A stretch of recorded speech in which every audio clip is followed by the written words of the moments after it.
மகாராஷ்டிராவில் பாரதிய ஜனதா தலைமையிலான கூட்டணி அரசில் சிவசேனா இணைந்தது.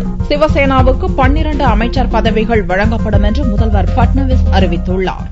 மகாராஷ்டிர மாநில முதல்வராக தேவேந்திர பட்னாவிஸ் அக்டோபர் 31ஆம் தேதி பொறுப்பேற்றார். 288 எம்எல்ஏக்களை கொண்ட மகாராஷ்டிர சட்டசபையில் பாரதிய ஜனதாவின் பலம் 122ஆக இருப்பதால் மைனாரிட்டி அரசையே பட்னாவிஸ் அமைத்தார். பட்னாவிஸ் அரசுக்கு நிபந்தனையற்ற ஆதரவு அளிப்பதாக முதலில் கூறிய தேசியவாத காங்கிரஸ் கட்சித் தலைவர் சரத்பவார் சில நாட்களுக்கு முன் திடீரென பல்டி அடித்தார். பட்னாவிஸ் அரசு விரைவில் கவிழும் என்றும் மகாராஷ்டிராவுக்கு திடீர் தேர்தல் வரும் என்றும் சரத்பவார் கூறியதைத் தொடர்ந்து சிவசேனா கட்சியுடன் இணைந்து கூட்டணி அரசு அமைப்பது குறித்த பேச்சுவார்த்தையை பாரதிய ஜனதா துவக்கியது. இப்பேச்சுவார்த்தையில் உடன்பாடு ஏற்பட்டதைத் தொடர்ந்து மகாராஷ்டிர கூட்டணி அரசில் சிவசேனா இணைந்துள்ளதாக முதல்வர் பட்னாவிஸ் மும்பையில் வியாழனன்று அதிகாரப்பூர்வமாக அறிவித்தார். வெள்ளியன்று மாலை மகாராஷ்டிரா அமைச்சரவை விரிவாக்கம் செய்யப்படும்போது சிவசேனாவின் 12 அமைச்சர்கள் பதவியேற்பார்கள் என்று பட்னாவிஸ் கூறினார். சிவசேனாவுக்கு 5 கேபினெட் அமைச்சர் பதவிகளும் 7 இணை அமைச்சர்களும் வழங்க இருப்பதாகவும் பட்னாவிஸ் தெரிவித்தார். பட்னாவிஸ் தலைமையிலான அமைச்சரவையில் தற்போது 8 கேபினெட் அமைச்சர்கள் 2 இணை அமைச்சர்கள் இடம்பெற்றுள்ளனர்.